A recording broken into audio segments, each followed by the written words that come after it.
بسم اللہ الرحمن الرحیم۔ سجدہ تلاوت کی دعا۔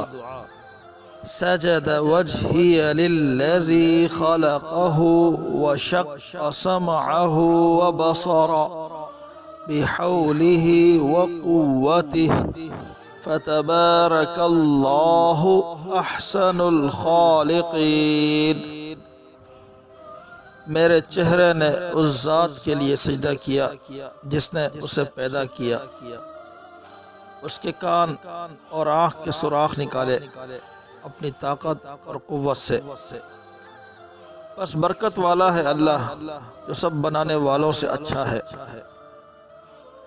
سجدہ تلاوت کی دوسری دعا۔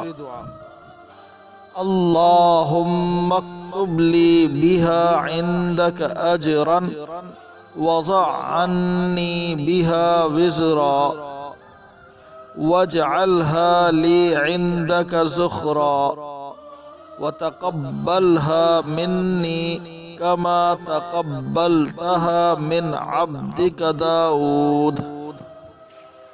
اے اللہ، اس سجدے کے بدلے میرے لیے اپنے ہاں اجر لکھ لے اور اس کے ذریعے مجھ سے گناہوں کا بوجھ اتار دے، اور اسے میرے لیے اپنے پاس ذخیرہ بنا لے، اور اسے مجھ سے اس طرح قبول فرما جس طرح تو نے اپنے بندے داؤد سے قبول کیا تھا۔